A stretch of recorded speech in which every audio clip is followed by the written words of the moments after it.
And go. We are back today. Are we back? Yes, on the Nos. The Nurse Ratchet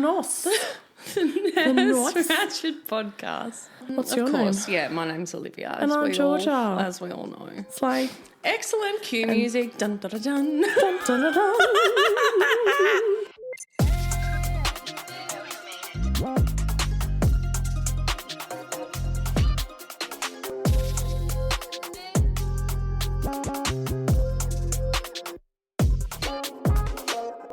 So today I brought you in for an interesting episode.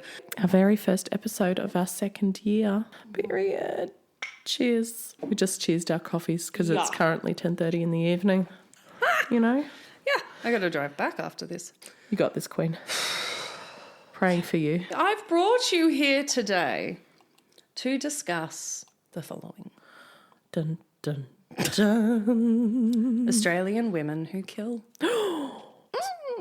I thought That's a I bit would cunt. do a little episode on purely women in Australia who are murderers or serial killers. In the healthcare space or just in general? No, just in general. Cool. We're branching out. I love it. Yes, I thought this would be interesting because I just feel it's not really talked about much. Yes. Yeah. And any sort of female serial killers are just not that famous. Typical, isn't it? Even Aileen Wuornos, Max didn't have any idea who she was. And you Aileen, would yeah. think he did because he grew up in America. And Yeah, she's it's a so big famous. ass fucking country. Yeah, true. She's very famous. She's so famous. Yeah. Anyway, and then we watched the doco and I was like, yeah, I want to do an episode on female serial killers. Let's do it. In Australia. So here we go. Here we go indeed. For centuries, society has wrapped womanhood in a kind of moral insulation. Women, it was said, were nurturers by nature, caregivers, mothers, and protectors of the hearth. But beneath that cultural mythology lies a darker truth. When women kill, they often do so in ways that defy understanding and sometimes detection. In Australia, the history of female killers tells a quiet but disturbing story. One of manipulation, poison, domestic betrayal, and the corruption of care. These women didn't strike from the shadows of the street, but from within the walls of home, hospital, and family. Their victims often trusted them implicitly, which made their crimes all the more unsettling. So starting in the late 1800s... Always a good time to start. Yes. Martha a very Rendell... good place to start. Anyway. The 1800s are a fucking weird time. Yes. So this lady, Martha Rendell, she became the first woman to be hanged in Western Australia. Iconic. To her neighbours in Perth, she seemed a stern but dutiful stepmother. But inside the walls of her home, her stepchildren began to die, one by one. I wonder why. Authorities claimed she painted the children's throats with hydrochloric acid under the guise of medicine. The children screamed and the town just whispered. But when the last child finally succumbed, police found acid bottles hidden behind multiple cupboards. What? Rendell never confessed and insisted that she was a misunderstood woman condemned for being strange. What? Newspapers at the time called her a fiend in female form. Her execution in 1909 cemented her as one of Australia's first notorious female murderers. So she's just picking off her kids one by one, her stepkids. Yeah. Just didn't like them, I guess. It's like the classic evil stepmother Yeah. trope. Yep. How the fuck, though? How do you force kids to drink hydrochloric acid? Or she would swab their throats with it if they were sick. Tell them it was medicine. And would they die instantly, or was this like a slow it's a death? slow, painful death. Oh, that's horrific. Those poor kids. Yeah, but historians still debate whether she was guilty beyond reasonable doubt or the victim of a moral panic surrounding unnatural women. So What do you women mean that were unnatural? slightly, well, you know, she was different. She was a killer. Yeah, you would panic if she was fucking offing kids, wouldn't you? You're like, what the fuck? But yeah, but I guess, you know, in this day and age, they couldn't prove that. Yeah, I guess. And she could She probably was have, like, really- fob it off as thinking that she was doing right. Yeah, back in those days, it was a little bit different, wasn't it? Did they use hydrochloric acid, like, for throat infections and shit? Maybe. Throat pain. Yeah. sore throat. Fuck, Gargle I with can't it. imagine it would help, but yeah. A generation later came a lady named Caroline Grills, the woman that the press would nickname Aunt Thally, short for Aunt Thallium, after the poison she used. Oh, okay. I was thinking phallus, like the end of a cock. No, thallium. Thally, not phally. Phallus. Thallium. Fellatio. Ooh. Anyway. Between 1947 and 1953, relatives and friends began falling ill around her Sydney home. Grills appeared at every bedside, tending lovingly to her ailing kin, offering tea and biscuits and cakes. And cyanide. Laced, however, with what investigators later discovered to be thallium, a toxic heavy metal that is used in rat poison. Oh my God. So she was using rat poison to slowly poison all her family and friends. It's giving Jane Toppin. I know. When police finally arrested her in 1953, they found traces of thallium on her kitchen utensils. Her victims had been slowly poisoned over weeks, a death by degrees, delivered by a woman whose demeanour never wavered from grandmotherly concern. Oh, was she a grandmother? Court, yes. Oh, she's an She's old a bitch. lovely old lady. Like Jane Toppin as well. Yeah, she's a lovely old granny. Yes, in court, a forensic toxicologist described the deaths as a drawn-out cruelty masked by affection. Grills smiled through most of her trial. When asked why she poisoned her family, she shrugged and said, "They annoyed me." She was sentenced to life imprisonment and died behind bars in 1960. Good. Her true body count is uncertain. Yeah, I bet. Yes. So she was just charged for her family, but there was heaps more. Yes, probably, of course. She did this for years. Sounds like a copycat killer. Yeah. Really? Like a mushroom lady. Was she a copycat killer as well? No, but she's like poisoning through food. Yeah, true. Yes. Cases like Rendell's and Grills taught Australian police an early grim lesson. Women who kill rarely do so impulsively. Their methods are often subtle. Their violence is domestic, personal, and intimate. In the decades that followed, this pattern evolved. And as women's roles expanded beyond the home, so too did the scope of their crimes. The killers who emerged in the post-war era were no longer confined to just kitchens and family rooms. They carried their darkness into the workplaces, hospitals, and communities. Feminism in that. The country would come to know names like Catherine Knight, Kathleen Folbig, and Patricia Byers, women whose crimes forced Australians to confront a terrifying question. What happens when the instincts to nurture and to destroy coexist in the same person? By the closing decades of the 20th century, Australia had begun to re-examine what female violence Jesus, looked like. Gone were the arsenic teas and discreet bottles of thallium. Now the crimes were becoming more direct, more visible, and harder to rationalise. The comforting stereotype of the gentle caregiver was giving way to something far more complicated. One name that would come to embody that transformation is Catherine Knight. Born in 1955 in the small New South Wales town of Tenterfield, Knight grew up in an environment steeped in brutality, a household where violence was as common as dinner. By her teens, she was working at an abattoir and developed a fascination with the mechanics of butchery. Colleagues later recalled her uncanny comfort around blood and knives. I know this woman. Yeah, she's This very is famous. fucked. Knight's relationships followed a predictable pattern: passion, control, and eruption. Police were called to her homes on numerous times for domestic disputes, but each incident ended the same way: apologies, reconciliation, and an uneasy calm. Until one night in 2000, that pattern reached its terminal point. When police entered the house the next morning, what they discovered stunned even seasoned investigators. Knight had committed a crime so extreme that court documents would later call it an act beyond comprehension. Forensic psychologist Dr. Robert Kaplan testified that Knight exhibited a convergence of rage and dependency rarely seen, a psychological implosion rather than an explosion. It's very much Ed Gein. Yeah. In 2001, she became the first woman in Australia to be sentenced to life imprisonment without the possibility of parole. The judge declared, This crime demands that you never be released. To the public, Knight symbolised a chilling inversion of domestic life.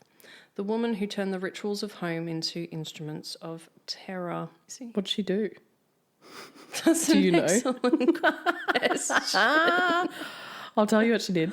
She fucking chopped up. Hold on. Why didn't this write what she actually did? Didn't. Did you leave that part out, babe?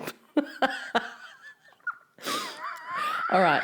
This is. This get any worse? That's so funny. Oh my God. Here's what I think she did from memory. Yeah. From memory. Okay, this is a my synopsis God. from my brain. This may not be factually correct, but I think what she did was she was very violent, obviously, and she used to get into fucking punch-ups with her boyfriends and shit. Yeah. So when the cops were called to her house, it's because she kept beating up her boyfriends and that. Yeah, She was a real manly-esque type woman. Here we go. So she was convicted for the murder of her partner, John Charles Thomas Price. Yep. And is currently imprisoned at the Silverwater Women's Correctional Centre in New South Wales. She stabbed Price to death. Yep. Skinned him. Yes. And then put his skin on a meat hook. Yes. Which she had recently installed.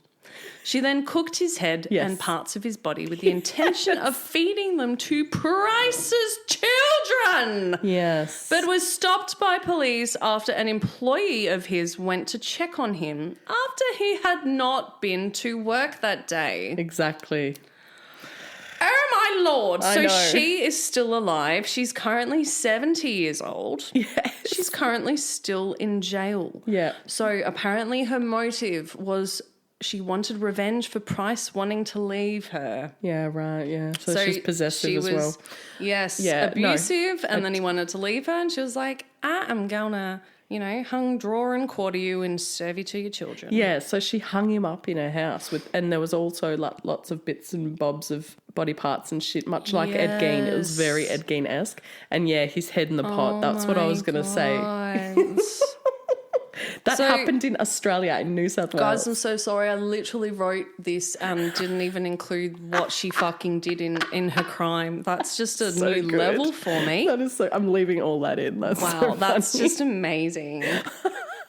She'd be a really good one to do a deep dive on because I've listened to a Morbid episode on her and there's a lot in it. Mm-hmm. I also listened to Morbid today and they are covering a man who mass murdered student nurses. What's his name? Whoa. Richard Speck. Yeah, you know him? Speck. Oh, Yeah, so he'd be a good one to cover too. He's a psycho. Yes. And I like it. He's cool. Yeah, Not yeah. really, Not actually. cool. You know what I mean. He's By cool now. for a serial killer to talk about Yes, cool to talk about. and to not cool as a person. examine his psychology. But Yes. of course he's not a cool person. No. We know this. Disclaimer. He's a fucking asshole. Anyway, so I shall continue. Yeah, do that. Now, this bitch Knight, we found out what she did. I see. She skinned her husband. Ugh. Yeah, Now, massive ick. continuing. Yeah, right? Ugh. If Knight represented the eruption of violence, then Kathleen Folbig embodied its quiet persistence. Her story began in the sleepy Hunter Valley town of Singleton in the late 1980s, where she and her husband Craig started a family. Mm-hmm. Oh, lovely. Stunning. Everything you could want. White picket Right? fence, A couple of cars basketball hoop in the driveway. and a few children. Or not. That was a Taylor Swift reference for yeah? anyone that cared. Anyway, Eyelids. Here we go. Are you we are. fucking serious? What? That is a dog snoring. yes, it is. Just go with it, sweetheart. The dogs are outside and the doors are closed. I don't know if you can hear this, but Also, if you would like to This is donate a to new us level. having a fucking pod room, that'd be amazing. Like a legitimate Yes. soundproof one. Please become a some subscriber. sort of setup, yeah. Yeah. Some new headphones. New headphones because Olivia fucked hers up in the last episode. Didn't deliberately We break need them. a third promise. mic so that we can have guests on. A Oh my third gosh. Temu chair. But obviously. you know what? We have so many bills to pay, so how the fuck are we meant to buy any of this stuff? I know. If you have any suggestions, please let Yeah. us know. Yeah. Anyway, we'll just Chime keep doing in. this and listening to fucking airplanes and dogs fucking snoring. And you can join us. Anyway. Anyway, so they're starting a family. Gorgeous. Oh, gorge. Between 1989 and 1999, so 10 years, 4 of their That's my infant birth year. children died. Yeah. Yeah? Fun fact. Cool. 1989, very good Happy year. birthday Thank to you, thank you. Okay, anyway, so 4 of their infant children died in 10 years, each under very mysterious circumstances. Oh my gosh. Jesus. Seriously. So what, they didn't make it past infancy? Guess not. Jesus. The medical community was fucking perplexed, Oh, okay. obviously, Interesting. at the time. Okay. And the term that they used, of course, was sudden infant death syndrome. SIDS. All 4 apparently had SIDS. Yep.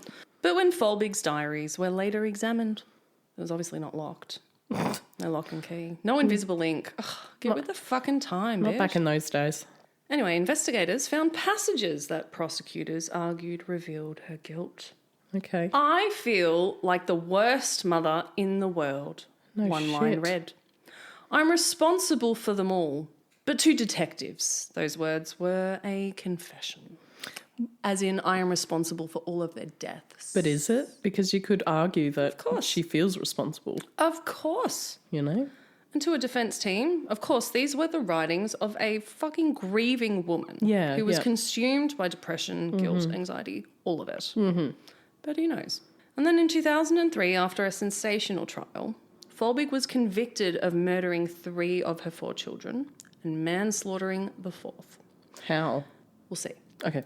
The prosecution Just checking portrayed if you her wrote it as a cold, methodical killer. We'll see. Okay. The media called her Australia's worst female serial killer.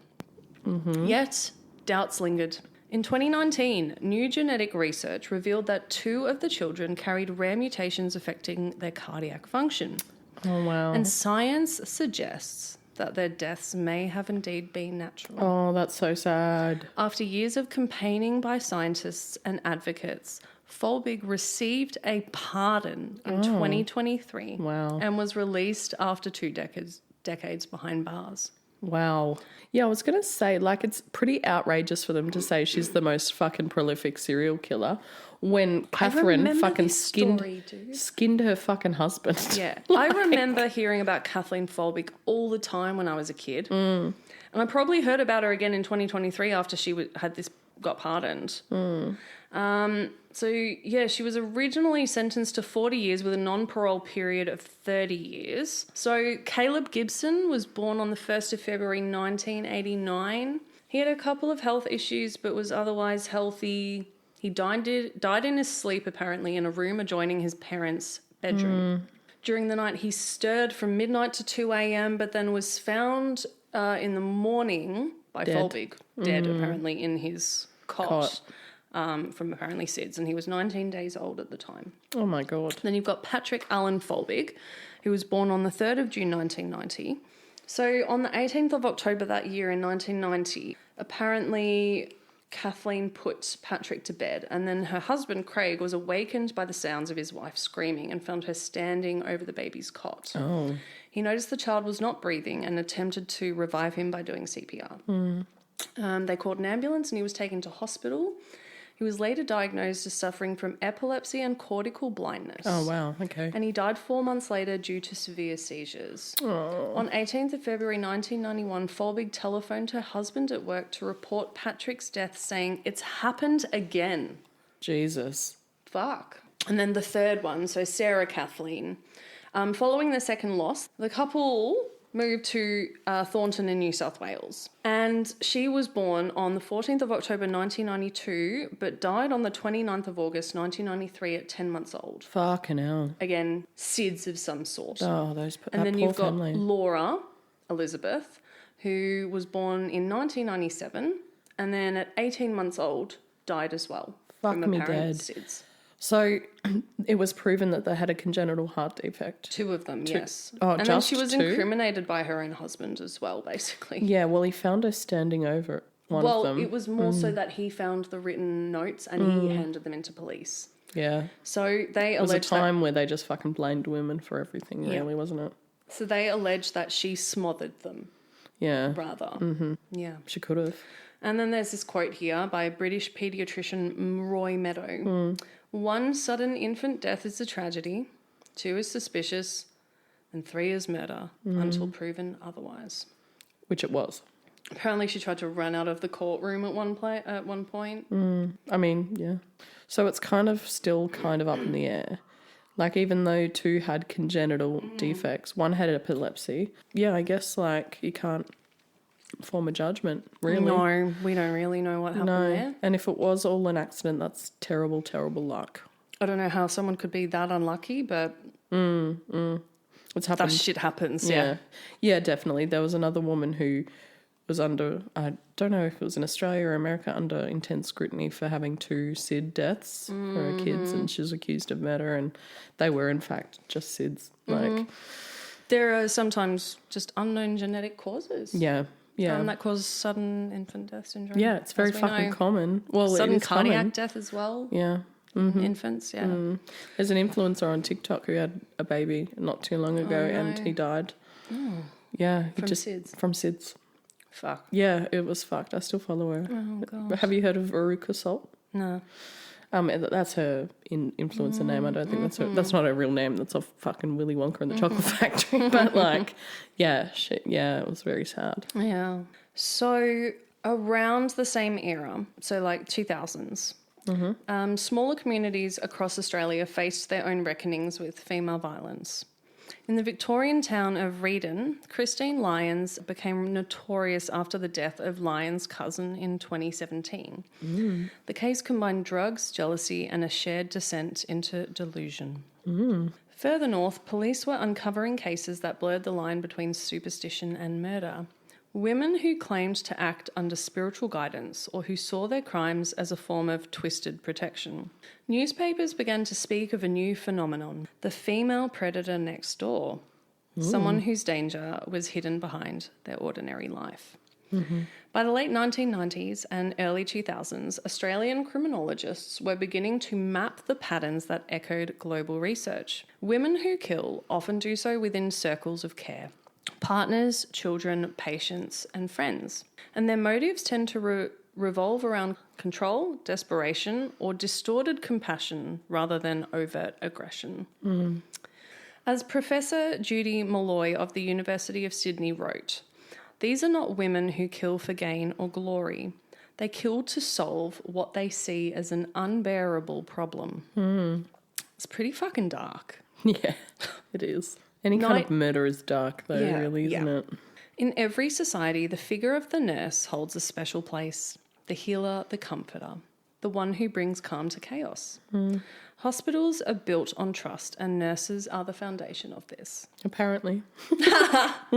But in rare, chilling cases, that trust becomes the perfect disguise, as we fucking know. Indeed. Throughout Australia's medical history, there have been whispers, quiet suspicions surrounding unexplained deaths in wards and aged care homes over the years. These cases very rarely make national headlines, which is why I wanted to fucking talk about this. That's wild. Often ending in quiet resignations rather than any sort of trials. So they'd rather just brush all this shit under the rug. The hospitals would, yeah. Yeah, and not even bother going to trial. Yep.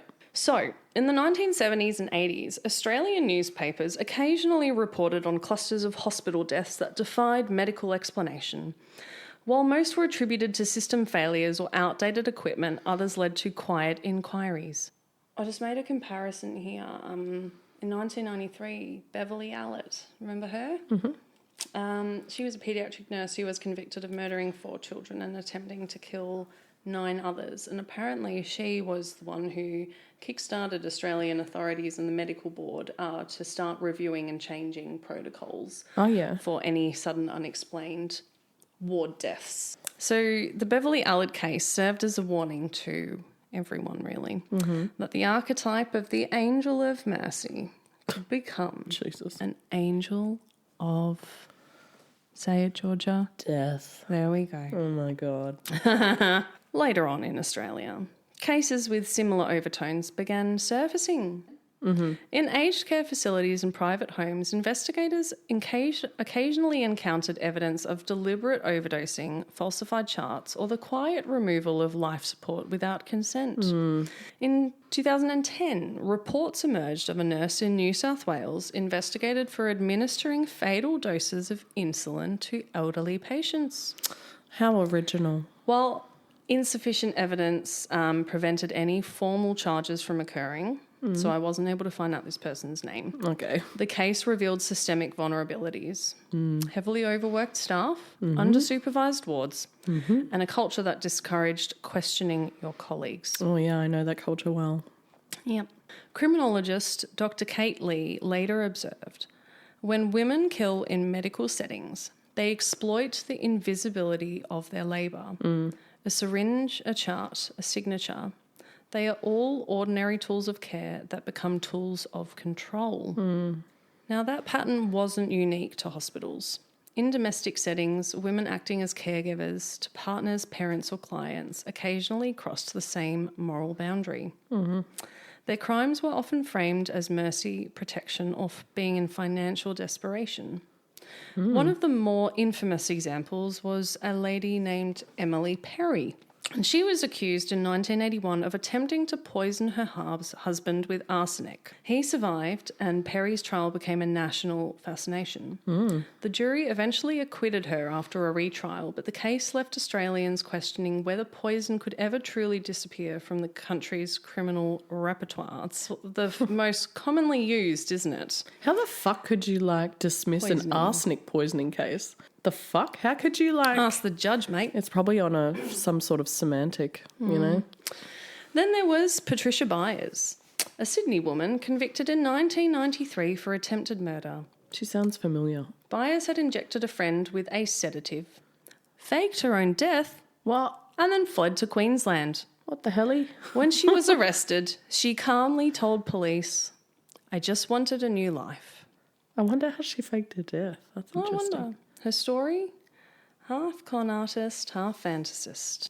And the tabloids loved it. I bet. Forensic psychologist Ian Jobling described Byers as a woman motivated not by rage but by reinvention. Someone who believed she could erase herself and start again. You can never do that, Darl. Sorry to say. Yeah, it's going to follow you everywhere, Sorry to sweetie. break it to you. Her case showed another side of female deviance, deception as survival and control as escape. By the early 2000s, researchers began cataloguing patterns across decades of Australian female homicide cases. What they found wasn't the cold-blooded predator of cinematic legend, but rather what one academic called the caretaker killer. Women who killed within relationships defined by dependence and intimacy. According to a 2016 University of Melbourne study, over 70% of female perpetrated homicides in Australia involved family members or intimate partners. The weapons were very rarely guns or knives. More often, they were domestic, medication, suffocation, and neglect. What makes it so scary is it's the perpetrators are mothers, wives, daughters, nurses, hey? Yeah. Everyone Anyone looks can so kill. normal. But not all female killers achieve national infamy. Many operate in the quiet corners of small towns, their crimes whispered about rather than shouted from the headlines. In regional New South Wales, the 1980s and 90s saw cases like Patricia Byers and Emily Perry echoing in local consciousness, but there were other women that were far less publicised. In Tasmania, Anne Mackenzie was suspected in the deaths of 2 elderly neighbours under her care. The investigations uncovered a pattern of financial manipulation, neglect and delayed medical attention. Probably stole their fucking money. Though she was never formally convicted, the inquests revealed a chilling willingness to exploit the vulnerable. Yeah, elder abuse. Fucking hate that. I hate that too. It makes me so upset. Similarly, in Victoria, Susan Bartlett, sound familiar? Yes. Yeah. A mother of 3 came under scrutiny after a series of mysterious infant deaths That's in her her. extended That's who I was family. talking about. Oh. I think. Police interviews described her demeanour as calm and rehearsed, and neighbours were split between disbelief and suspicion. Bartlett was ultimately acquitted. Yeah. But the emotional toll on her surviving family members was permanent. Yeah, so all 3 kids died of SIDS, apparently. Yeah. You would think that was sus, for sure. Yeah. Dr. Judy Malloy summarised the phenomenon. Female perpetrated homicide is rarely impulsive. It is often a slow burn, a strategic choice shaped by opportunity, environment, and a warped sense of necessity. Social perception plays a critical role as well. When men kill, the act is often seen as violent or inevitable. When women kill, society recalls with a mix of horror and disbelief. Sexism. It's like, why can't a woman kill? I mean, right.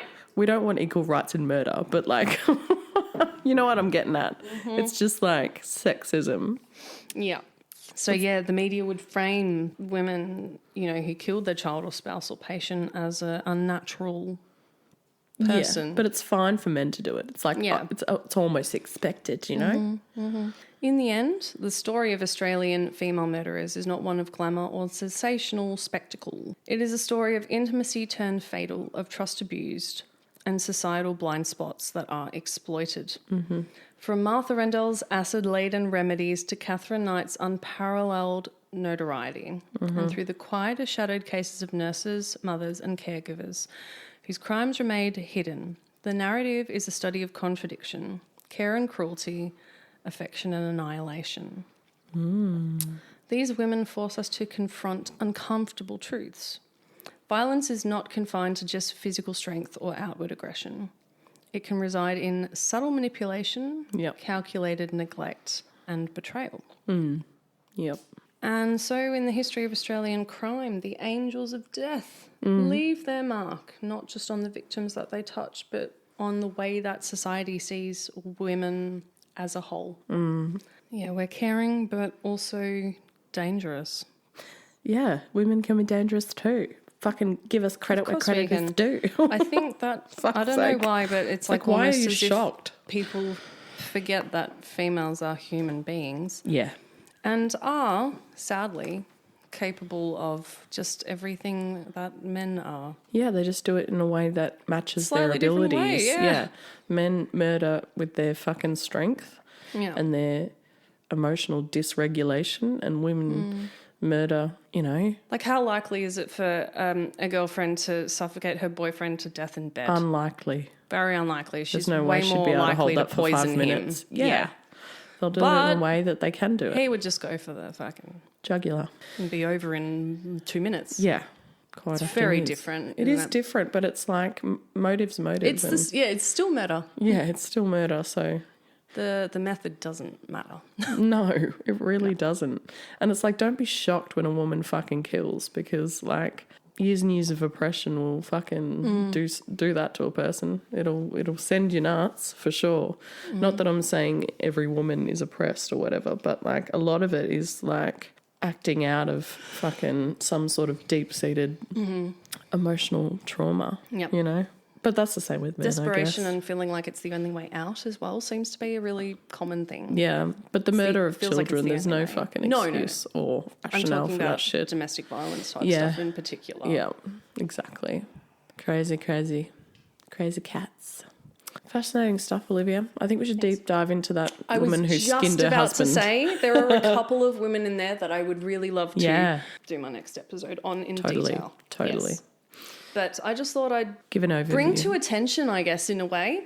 There are a lot of female serial killers. Oh, there is. Even in Australia, even with such a small population, even in the 1800s, they've always existed. They always will exist. Yes. Just like autistic and trans people have always existed, and they always will. Yeah. Just because it wasn't once recognised doesn't mean it's not real. That's it. So there you fucking go. Equal rights for all. Signing off, babes. It is 23:21 p.m. and I'm going home. Yes. Make sure you use whatever podcast app you're using. Press the plus button, share, like, comment. The plus button? Yeah, the follow button. It's a plus on Apple anyway. And please follow our Instagram so that you can see all the pictures we put up and such. And send me your nursing nightmare fuel so that we can do another listener write-in stories. Any ghost stories or any horror stories that you have about work, send them in. Lovely. We'll see you in the next one. Bye. Bye.